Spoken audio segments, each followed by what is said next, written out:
So, if you've been watching my channel for the past, half a year or so, you'll know that I don't particularly have a very strong liking towards Sonic Lost World. Or at least its plot. I haven't said much else about it. And of course, that should raise some questions of what I think of the game as a whole, right? And I assume that's what you're all wondering. Keyword being assume. I'm unfortunately never really asked questions really, like, hey 74, you've really got me wondering what your overall opinion of Sonic Lost World is, do tell. Oh, well, I'm so glad you asked. There's none of that. So I've taken matters into my own hands and telling you all anyway, because I need to feel like my opinion on a kid's game is important on the internet. And before we go into this, it's kind of important to address that this isn't really a review, more of my thoughts on categories like gameplay, music, plot, etc. of this game. Which is basically what a review is, so to make it easier for everyone, I'll just call it a review, even though I don't really think of this as one. More of a look at, review-ish, review look, yeah, whatever. The plot. Do I even need to say what I think of this? I hate it! I won't spend too much time harping on it on this video because I've already done that so much, but basically, everyone is a freaking jerk. No, Sonic is not snarky, he's deliberately taking stabs at Eggman when he's not saying anything aggressive and wants to work as a team with Sonic. Xena sounds like she would have done something to benefit Sonic, but instead Sonic replies with something that offends her and they get into a fight. Sonic acts quickly without thinking and in the end doesn't learn from his mistake when he makes it a second time. This is out of character for him because he has shown on multiple occasions that he has some sort of plan in serious situations. Like that time in Sonic X where he destroys the egg light towers that everyone thought was good.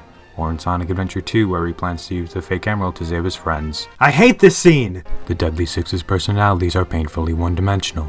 I like how they talk during some levels, and if done correctly this could build upon their characters, but instead only hammers in how utterly stereotypical they are. Amy serves little to no purpose in the plot, and Knuckles serves even less. I like seeing Sonic characters interact with each other, but it seems like Amy and Knuckles don't even know each other are there, and we never see Tails talk with any of them either. I hate this scene! The ending seems lackluster after the pretty emotional endings we got in this series for a while now. Maybe an acknowledgement that Sonic pretty much resurrected his friends and the planet. I hate this scene! Sonic seems to show very little care that his friends died right before his eyes, and the most emotion we see out of him is a quick 30-second cutscene that is basically just him sighing. Even if that got to you, that emotion will pretty much be lost after the scene that follows right after it. Oh, I'm getting tired of you guys. And I hate this scene! No, I don't think you understand how poorly this is written. In Sonic Adventure, yeah, I'm talking about this Sonic Adventure. There is a scene where E102 Gamma accidentally goes into a room to find his brother attached to a huge metallic machine after being disassembled and reassembled into what appears to be, for all we know, a monster. This is a dark scene and is pretty freaking messed up if you think about it from Gamma's perspective. But not only that, it's dark in a way that keeps the plot moving. It's dark not because it wants to appear cooler, but to show emotion and to make us feel more for the character we are playing as and what he's going through. This, on the other hand, comes out of freaking nowhere, is wildly out of character for the kind of person Eggman has developed into nowadays, and was never mentioned again. AKA, it was not there for the sake of plot or development, but to give us a false sense of edginess that this game, in reality, lacks. I will say that this is a legitimately funny game though. It's probably the funniest game in the franchise. The gameplay. Holy f***ing shit, the gameplay! But let's skip the gameplay for now. Not because it's not an important thing to talk about, but because it will take the most time to talk about. We'll never get to anything else if we start talking about the gameplay now, so let's move on to the graphics.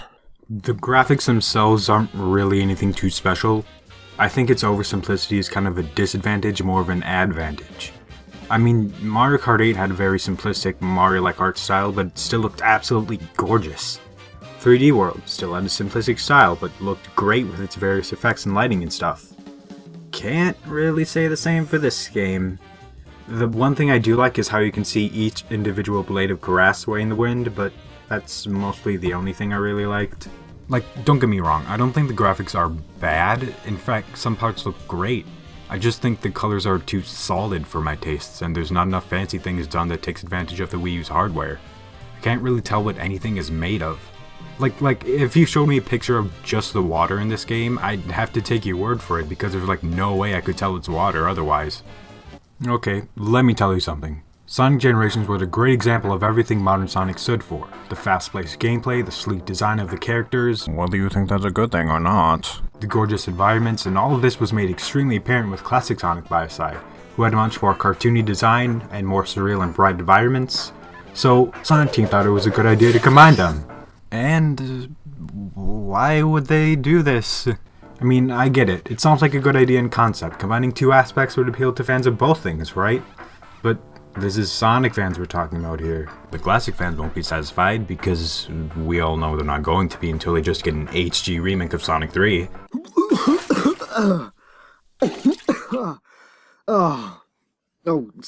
Sorry.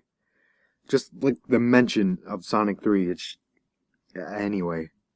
and the more modern fans would just look at this change and...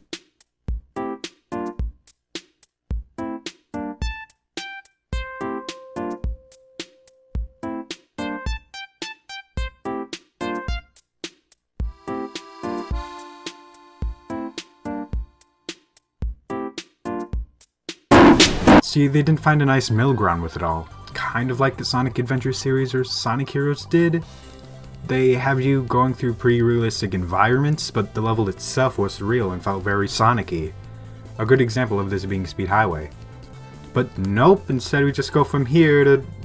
what am I even looking at? That brings up another problem I have. All the colors are way too saturated and have no balance. It's harder to differentiate the ground and the background like the classic games did, because everything pops out at you! Bright sky, bright grass, bright clouds, bright enemies, bright frickin' fly. And now, realistically, I have no trouble telling where the ground is from the background, because you'd have to be a pretty silly guy to get those messed up.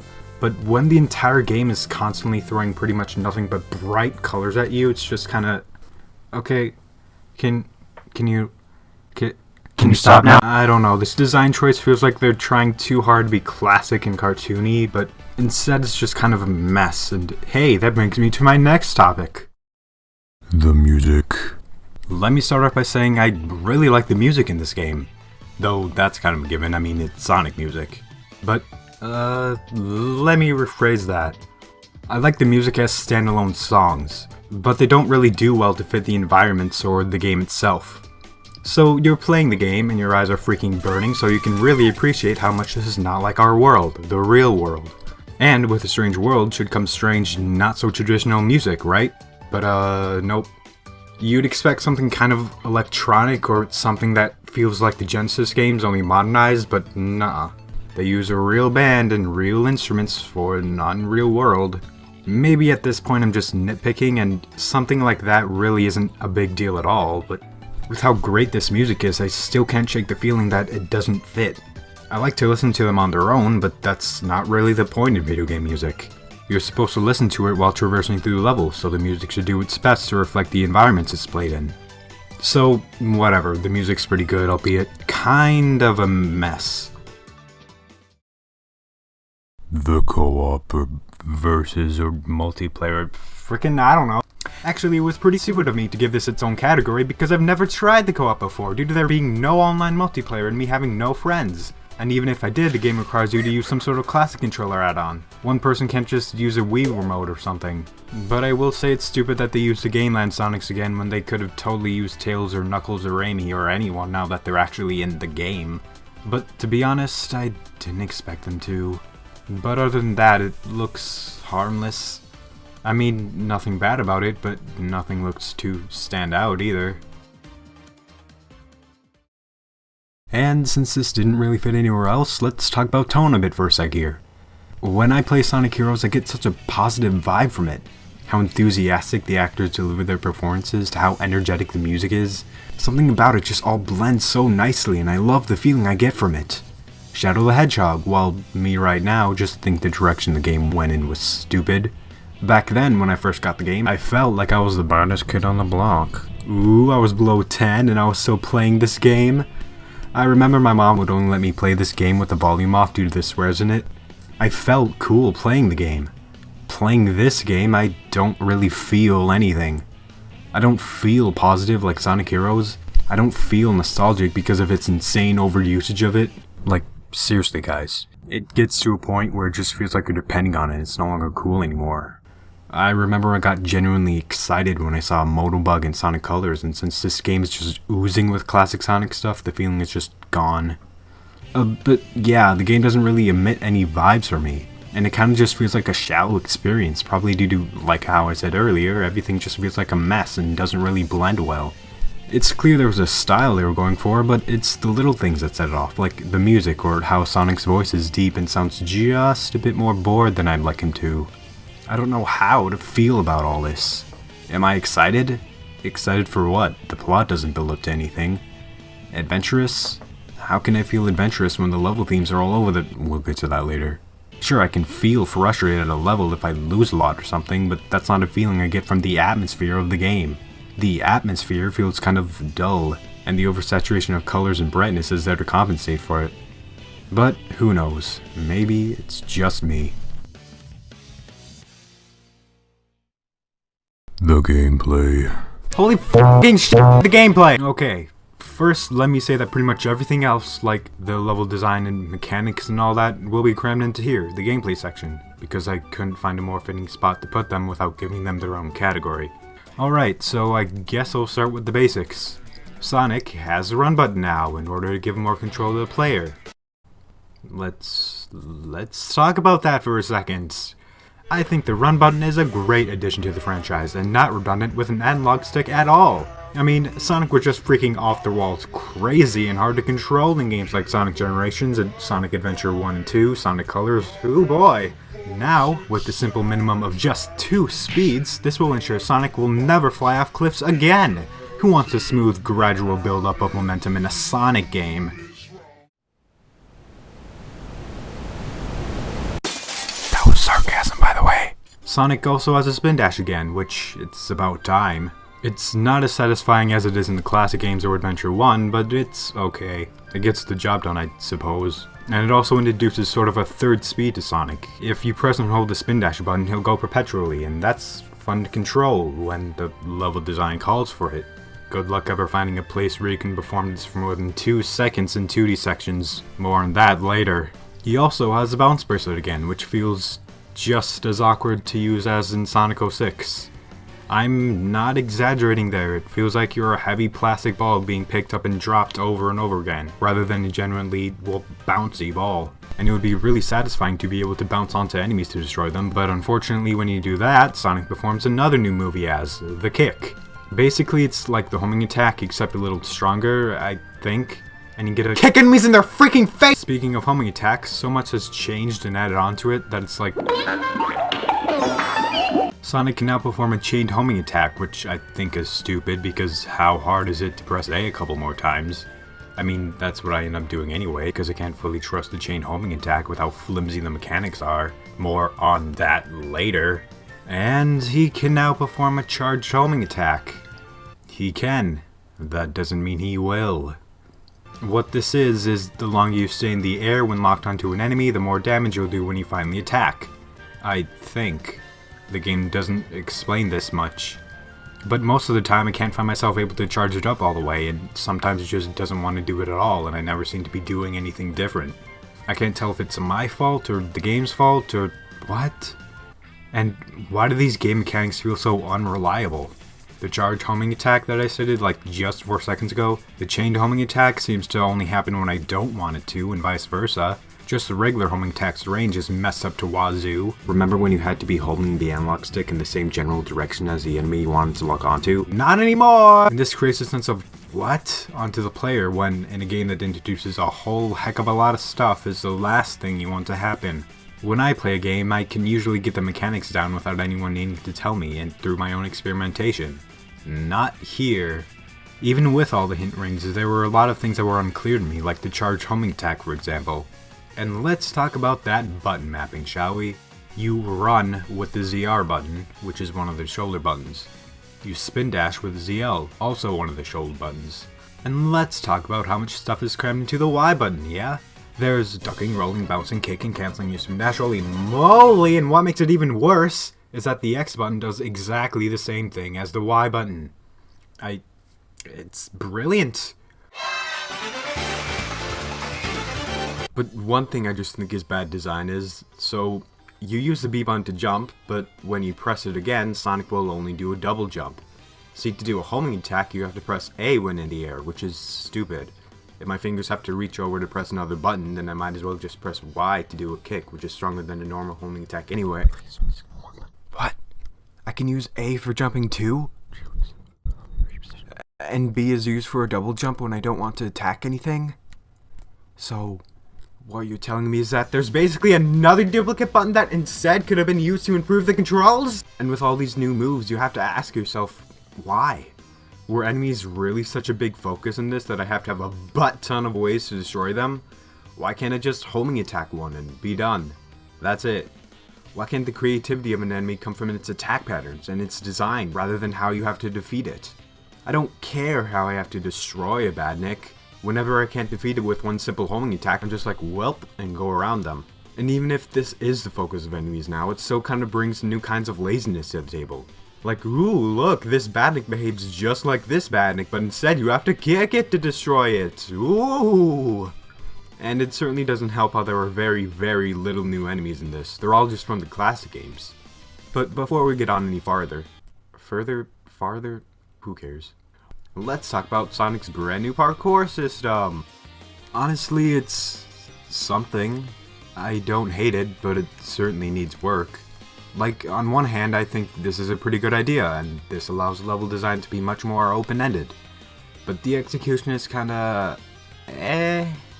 Like stated in many other reviews of this game before, this can either help you or seriously annoy you, as Sonic will often run along walls you don't want him to. And I swear jumping back and forth between walls is always A total pain in the...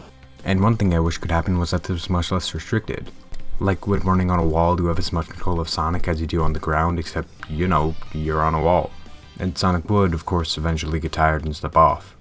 I don't know, I'm sure that idea will bring up its own issues if it was actually implemented, but something like that would have been nice. And it's a bit annoying how there are some things you can't parkour on, and that usually means the difference between life and death. Looking at you, Gears from Lava Mountain Act 3. But yeah, parkour, I like its concept, and it's okay. It could have been a lot worse, but I assume they'll improve upon this over time, so it's a good little starting thing. 2D sections are still a thing? Why?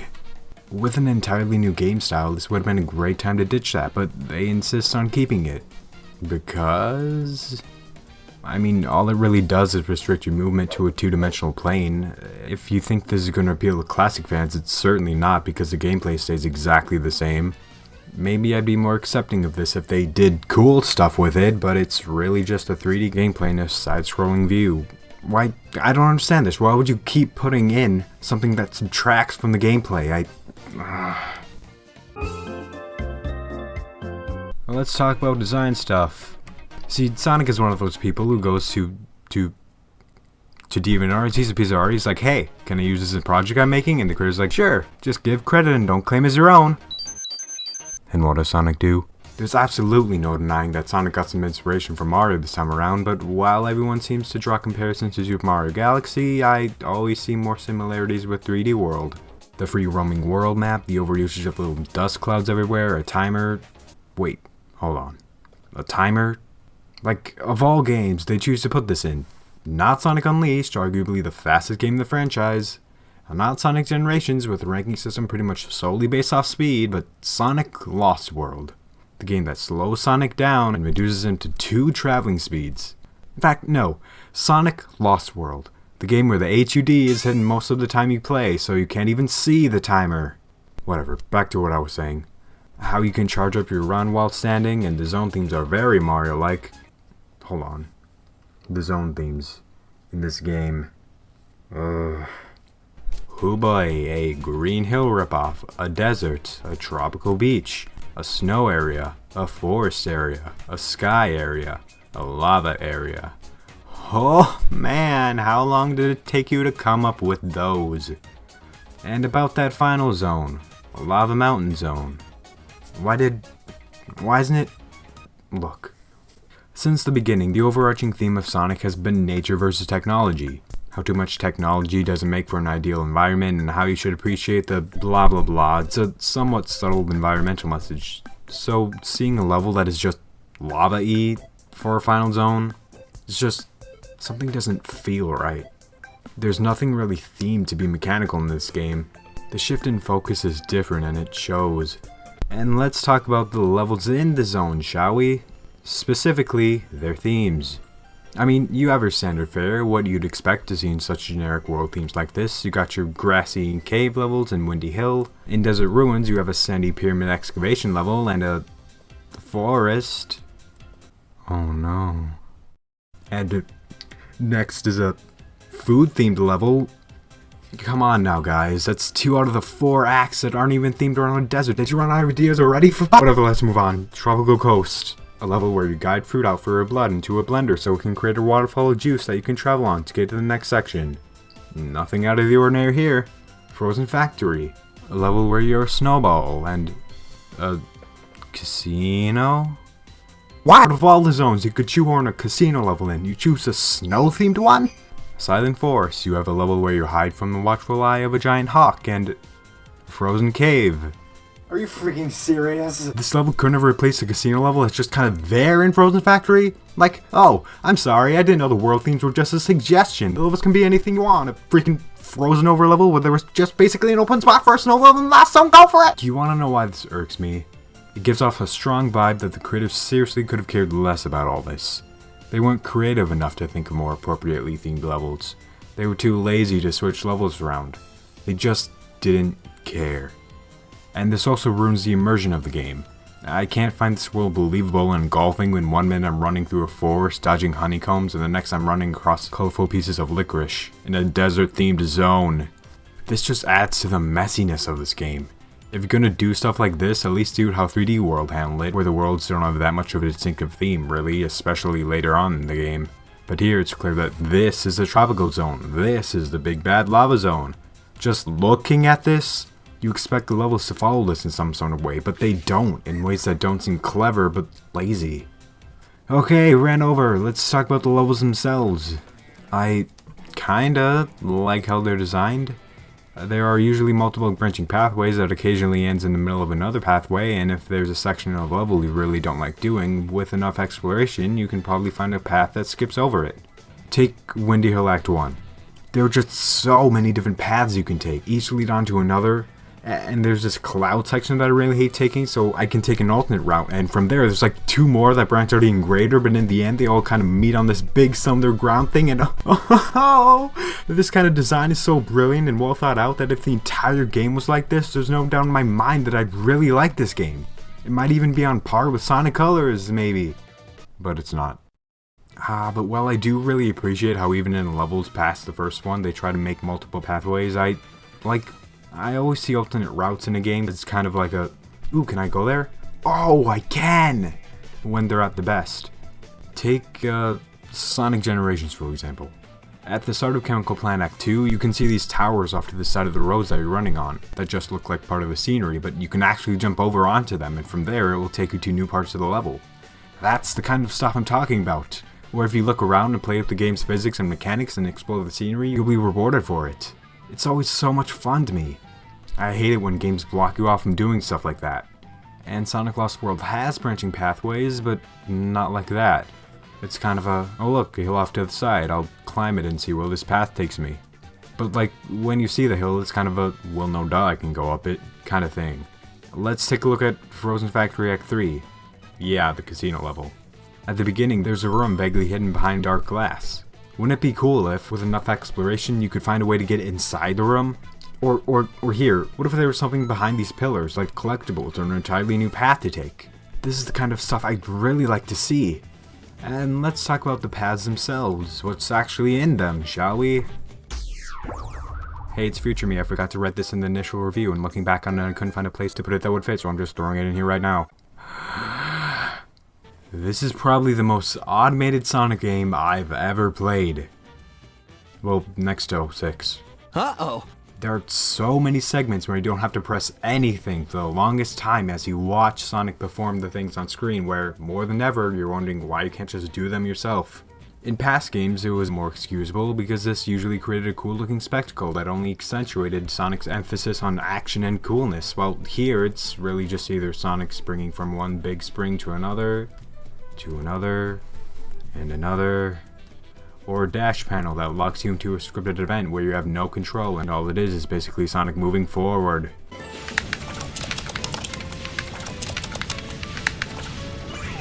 I mean, look, I don't have to press anything during this entire segment.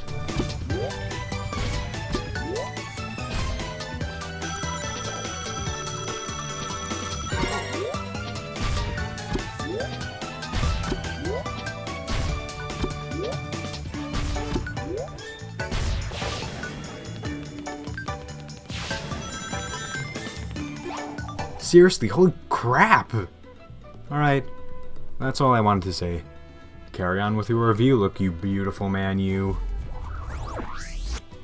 Okay, anyway, as stated before, the game is split into both 3D and 2D sections. The 3D sections are usually filled to the freaking brim with enemies, or there's a somewhat wide open space for you to just go around. And on occasion there will be this kind of obstacle like wall running or something that you have to pass. The 2D sections are ones that focus on platforming, and I really wish they would just blend the two together into a 3D plane. Is this why 2D sections are so present? Because it's easier not to just combine the two and to make a more whole and coherent experience? And in the 2D sections, Sonic's physics problems in this become very apparent. Sonic has no sense of momentum. I'll far too often insanely undershoot or insanely overshoot a jump because it's often determined by just a split second of running prior, and since Sonic cannot change his momentum while in midair, this is the cause of many deaths for me. It's pretty akin to Sonic 06, where if you jump while at a standstill, you won't get very far at all. It's only when running when you actually, go somewhere. And it makes going through precise platforming segments an absolute pain because you always have to be moving or else you will not make the jumps. I thought we overcame stuff like this in 1985. Speaking of Mario, what's with the level design in some levels? It sometimes looks straight out of Super Mario Bros. And while doing a bit better at this at Sonic Colors, there's still far too much blocky level design for a Sonic game. The series was built off of this momentum-based gameplay, and that was further made apparent by the sheer amount of slopes and hills that affected your speed. This is what truly sets Sonic apart from other platformers. Everyone else had this stiff, block-filled gameplay, while Sonic had this slick, loose style, and now that he's lost that, what truly sets him apart from anything else? Sonic doesn't even have his speed anymore, really. It's not the gimmicks they introduce in levels that make him unique either. In fact, hey, the gimmicks. Now, another thing that set Sonic apart was his emphasis on action and spectacles. You got running from a giant truck, avoiding missiles being dropped from an airship, snowboarding from an avalanche, pushing fruit into a blender. I mean, geez, even the most original stuff from this game feels very Mario-like. This feels even less like a Sonic game than Shadow the Hedgehog. Yeah, okay, Sonic was always about being cool. That was a big selling point to him back then. He was full of action and the opposite of boring and slow Mario, which is exactly what Shadow the Hedgehog was. And while I don't agree with how extreme everything was taken to in that game, it still had a somewhat Sonic-y mindset of action and what's cool for the time. And now that Sonic seems to share the same thinking as Mario now, I think that Shadow the Hedgehog feels more like a Sonic game than Sonic Lost World. You don't have to agree with me, but that's just what I think. And the gimmicks themselves, so man, they detract so much from the main gameplay that it can sometimes feel like you're playing an entirely different game. There's a level where you're a giant snowball trying not to roll off the edge, and there's one where you're flying. That's just, for Pete's sake, game, if you're gonna copy everything from 3D World, why couldn't you have replicated how they keep the game feeling fresh? They add little stuff to it, like, oh, now I'm chasing after the flagpole. That's fun. Or, whoa gee, I gotta get away from this toxic gas. Not just, oh, I'm a snowball now. And while on the topic of gimmicks, let's discuss those wisps, shall we? Yeah, see, in Sonic Colors, when people said they liked the wisps, it was more of a, hey, I like that these aren't shoved down our throats and actually help us progress and explore our level more. People like the execution of the wisps more than the wisps themselves. So when they returned in this game without any plot reason, and the entire game could be finished without using one, other than if you select places where it's forced, it, doesn't get the same feeling as before. This implementation feels rushed. If they're just there for a gamepad gimmick, then why do you have to use a gamepad? 3D world barely used it and it pretty much acted like a second TV screen, but whatever. It's whatever. Okay, that's... What else is there to talk about? Supersonic. Hey! I never got all the red rings because they're absolutely unbearable in this game, and then there are many where you really only have one shot at it, or else you have to kill yourself to go back and try again. DLC. Yeah, that was cool. I just wish the levels were a bit longer, but I thoroughly enjoyed it. Yeah. Yeah. I think that's all then. So, those were my full thoughts on Sonic Lost World. Overall, I think it's a pretty okay game. I know I said a whole lot of bad things, but I was able to have a genuinely good time on parts. And the game is about having fun above all else. I mean, why else would you play it?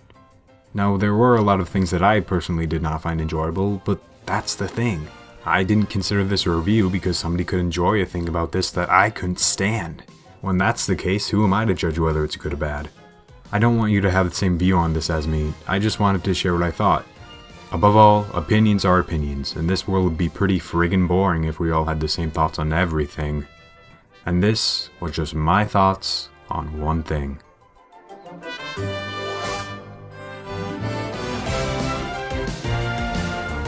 It's dark not because it wants to appeal. It's dark not because it wants to appeal a fucking banana peel. It's not as satisfying as it's not as sausage as it is in the classic games. Am I right, guys? Yeah. No, Sonic is not snarky. He's deliberately. Oh boy, this is gonna be a long review to voice.